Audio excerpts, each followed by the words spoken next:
Bypass ఎంతో కాల ప్రజల యొక్క చిరకాల స్వప్నం ఇది. సో ఇది అక్టోబర్ 31వ తారీఖు కంప్లీట్ చేయడానికి మా సాయశక్తిలో ప్రయత్నిస్తున్నాం. మా టార్గెట్ కూడా ఇచ్చి అవుతామని మాకు 100% నమ్మకం ఉన్నది. ఈ బైపాస్ లెంత్ 16 కిలోమీటర్లు 384 మీటర్లు.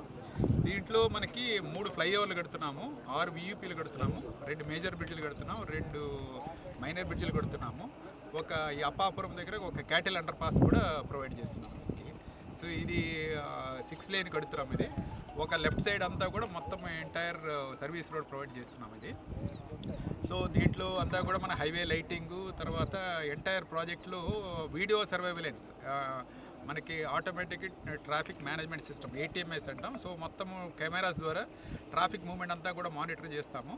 సో ఎనీ ఇన్సిడెంట్ కానీ ఎనీ యాక్సిడెంట్ అయితే ఇమీడియట్గా మా ఇన్సిడెంట్ మేనేజ్మెంట్ యాక్టివేట్ అయ్యి సో గోల్డెన్ అవర్లో మనము విక్టిమ్స్కి హెల్ప్ చేయడానికి అది కూడా దీంట్లో ప్రత్యేకంగా ప్రొవైడ్ చేస్తున్నాం. అలాగే మన ఈ స్లోప్స్ అన్నీ కూడా ఎరోడ్ అవ్వకుండా మనము టర్ఫింగ్ ప్రొవైడ్ చేస్తున్నాము. ఎక్కువ హైట్ ఉన్న వాటి రివిట్మెంట్ కూడా ప్రొవైడ్ చేస్తున్నాము. అలాగే దీనికి ఎలక్ట్రిఫికేషన్కి అయ్యేదంతా కూడా మనము సోలార్ పవర్ ద్వారా జనరేట్ చేసి సో అదంతా కూడా గ్రిడ్కి ఇచ్చి గ్రిడ్ ద్వారా పవర్ సప్లై తీసుకుంటాం అన్నమాట. సో దీనికి అయ్యే ఖర్చు అంతా కూడా మనమే సెల్ఫ్ జనరేటెడ్ అనమాట, అంతా కూడా సోలార్ పవర్ ద్వారా చేస్తున్నాం. సో ఇది ప్రాజెక్ట్ యొక్క ప్రత్యేకత. దీంతో పాటు 2 ఎమర్జెన్సీ మీడియన్ ఓపెనింగ్స్ కూడా ప్రొవైడ్ చేస్తున్నాం. ఒకటి మన కోటప్పకొండకి వెళ్ళే రథాలు అవి క్రాస్ చేయడానికి ఒక ఎమర్జెన్సీ మీడియన్ ఓపెనింగ్ ప్రొవైడ్ చేస్తున్నాము. అలాగే మనకి అప్పాపురం తర్వాత ఒక 5 కిలోమీటర్ దగ్గర ఇంకొక ఎమర్జెన్సీ మీడియన్ ఓపెనింగ్ చేస్తున్నాం. ఇదంటే ఎమర్జెన్సీలో మాత్రం ఓపెన్ చేస్తాం, అదర్వైజ్ ఇదంతా కూడా క్లోజ్ చేస్తాం అన్నమాట. ఇదే కాకుండా మొత్తం ప్రాజెక్ట్లో ఎవెన్యూ ప్లాంటేషన్ కూడా చేస్తున్నాము, అలాగే మీడియన్ ప్లాంటేషన్ చేస్తున్నాము ఇది. సో ఇది ప్రాజెక్ట్ యొక్క ప్రత్యేకతలు. సో బౌండరీ వాళ్ళు కూడా మన బౌండరీ అంతా కూడా ROW అంతా కూడా ప్రొటెక్ట్ చేయడం కోసము మన గవర్నమెంట్ ఆఫ్ ఇండియా పాలసీ ప్రకారం బౌండరీ వాళ్ళు కూడా కన్స్ట్రక్ట్ చేస్తున్నాము. ఎక్కడెక్కడైతే డొంక రోడ్లోనే అక్కడ ఓపెనింగ్ ఇస్తున్నాము. ఇది కాకుండా రైతుల సౌకర్యార్థము 1/2 కిలోమీటర్లు కూడా ఓపెనింగ్ ప్రొవైడ్ చేస్తున్నాం. సో అక్కడ 1/2 కిలోమీటర్ మా డ్రైన్ అవి కొద్దిగా హైట్లో కట్టిననే అక్కడన్నీ కూడా ఇప్పుడు వచ్చేసి ఇస్తున్నాం. సో రైతులకి ఏ అసౌకర్యం లేకుండా చేస్తున్నాం. అలాగే కల్వర్ట్స్ కూడా మొత్తం మేము 68 కల్వర్ట్లు ప్రొవైడ్ చేస్తున్నాం. ఈ 16 కిలోమీటర్లో అంటే కిలోమీటర్కి రఫ్గా 4 కల్వర్ట్స్ ఉంటాయి. సో అదే డ్రైనేజ్ ఇష్యూ లేకుండా ఇది కూడా తీసుకున్నాం. సో ఇదంతా కూడా సో ప్రజల సహకారంతో హానరబుల్ ఎమ్మెల్యే గారి ఈ ఆర్జులీ ప్రాజెక్ట్కి సో ఇది ఒక 2 నెలల్లో ఇది సాకారం కాబోతుంది అనేది PD గారు వాళ్ళకి ఇచ్చినటువంటి ప్రాజెక్ట్ డిజైన్ అంటే వాళ్ళకి మైల్ స్టోన్ 16.384 మీటర్ల రోడ్డు ఇది. చిలకలూరుపేటలో ప్రమాదాలు నివారించడానికి ఎగ్జిస్టింగ్ 4 లైన్ ఒకసారి అయిన తర్వాత దేశంలో ఎక్కడ బైపాస్ ఇవ్వకూడదు అనేటువంటిది దేశవ్యాప్తంగా ఒక రిజల్యూషన్ చేసిన తర్వాత కేంద్ర ప్రభుత్వం 14-19 మధ్య ఆనాడు రోడ్డు భవనాల సెక్రటరీగా ఉన్నారు ప్రిన్సిపల్ సెక్రటరీ శ్యాంబాబు గారు కేంద్ర ప్రభుత్వంలో పోరాడి దీన్ని బైపాస్ తీసుకురావడం జరిగింది. ఆ తర్వాత నీరబ్ కుమార్ ప్రసాద్ గారు మన గౌరవ ముఖ్యమంత్రి గారు 25% కాంట్రిబ్యూషన్ ల్యాండ్లో రాష్ట్ర ప్రభుత్వమే భరించినటువంటి తొలి ప్రాజెక్టు నాకు తెలిసి ఇండియాలో తొలి ప్రాజెక్టే కదా ఇది. ఇండియాలో తొలి ప్రాజెక్ట్ అనమాట.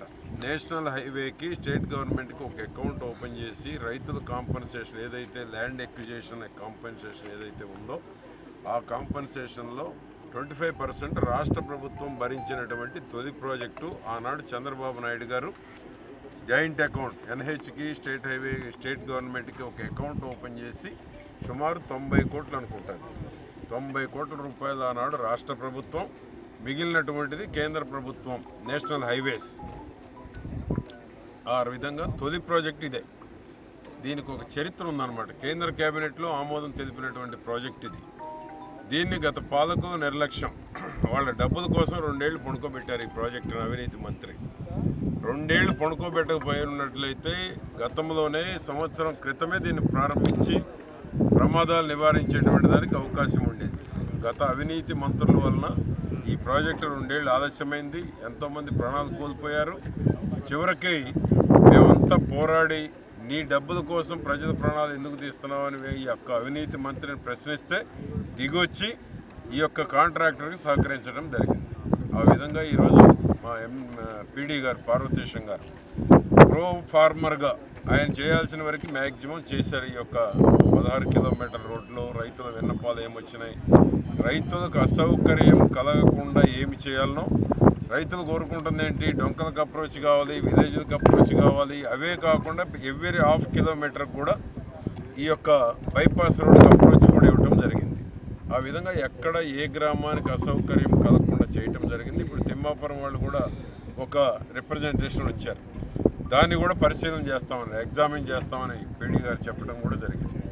ఆ విధంగా ఈ 16 కిలోమీటర్లో రైతులు కాంపన్సేషన్లో కూడా చాలా సంతోషంగా ఉన్నారు. కాంపన్సేషన్తో పాటు ఆ వాల్ ఒక్కటి అసౌకర్యం ఉందనేటువంటిది రైతులు నా దృష్టికి తీసుకొచ్చారు.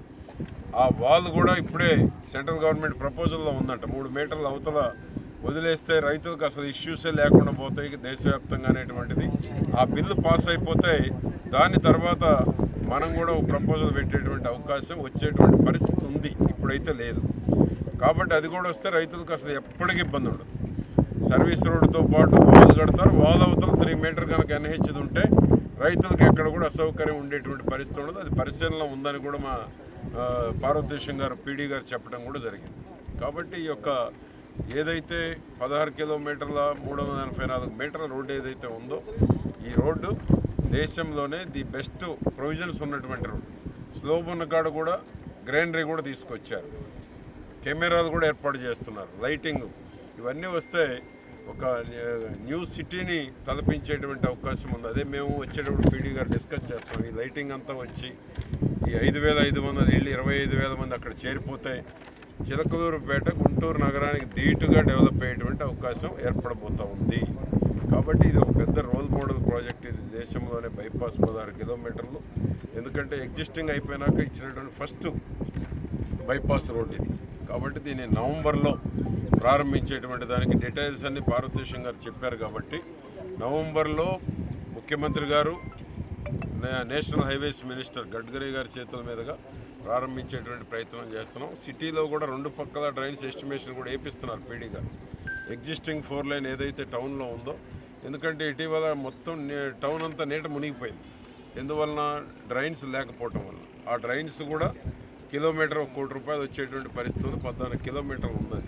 ఆ 14 కిలోమీటర్లలో కూడా ఎంతవరకు ఆ ఓగేరు నుంచి కుప్పగంజి వాక్కి డ్రైన్ 2 పక్కల ఫ్లో ఉండేటువంటి దానికి, టౌన్లో నీరు రోడ్ల మీదకి రాకుండా ఉండేటువంటి దానికి దాన్ని కూడా ఎస్టిమేషన్స్ వేస్తున్నాం. అది కూడా 2 పక్కల డ్రైన్ల నిర్మాణం కూడా చేపట్టబోతాం అతి త్వరలో.